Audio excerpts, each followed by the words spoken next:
Hello friends, ఒకసారి ఈ వీడియోని పాస్ చేసి క్వశ్చన్ ట్రై చేయండి.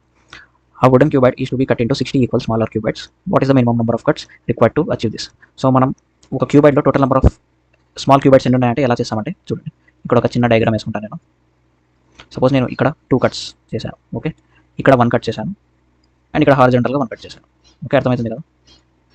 సో ఇక్కడ మనకి ఎన్ని ఫేసెస్ వచ్చాయి? 2 కట్స్కి 3 ఫేసెస్ వచ్చాయి. ఇలాగా ఇక్కడ 1 కట్కి 2 ఫేసెస్ వచ్చాయి, మళ్ళీ ఇక్కడ 1 కట్కి 2 ఫేసెస్ వచ్చాయి. సో టోటల్ మనకి ఎన్ని క్యూబైట్స్ వస్తాయి? 3 × 2 × 2 3 2 6 2 టోటల్ మనకి 12 క్యూబైట్స్ వస్తాయి. అలా అతను మనకి 60 equal smaller qubits. And what is the minimum number of cut కదా, ఇది లేటెస్ట్గా అడుగుతున్నట్టు. ఇది minimum number of cuts required to achieve this. So basically minimum number of cuts రావాలంటే మనం ఈక్వల్ నెంబర్ ఆఫ్ కట్స్ చేయాలి. కానీ మనకి క్వశ్చన్లో క్యూబైడ్ అన్నాడు కాబట్టి మనకి ఈక్వల్ రాదు, యాజ్ క్లోజ్ యాజ్ పాసిబుల్ రావాలి. సో మనం 60 సైడ్స్ రావాలంటే ముందు 60 వచ్చే విధంగా చేసుకున్నాం. ఇలాగా ఫస్ట్ 2తో స్టార్ట్ చేద్దాం. 2 × 2 × 4 మనకి 15 తెలుసు. 15 4 60 ఇదొకటి. అండ్ ఇంకా ఏమన్నా చేయొచ్చు మనం, ఇక్కడ దీన్ని స్ప్లిట్ చేసేసుకోండి, ఓకే. సో దీన్ని 3 చేయొచ్చు, దీన్ని 2 6 ఇది చేయొచ్చు. ఇది రావచ్చు, ఇది కూడా కాదు. మళ్ళీ నేను 3 × 4 × 5 ఇది మినిమం ఉందా? ఎస్, ఇది మినిమం ఉంది కదా. సో ఇవి రెండు మనం ఎలిమినేట్ చేసుకోవచ్చు. ఇప్పుడు చూడండి, మనకి ఇది 3 ఫేసెస్. సో ఎన్ని కట్స్ చేయాల్సి వచ్చింది? మనకి 2.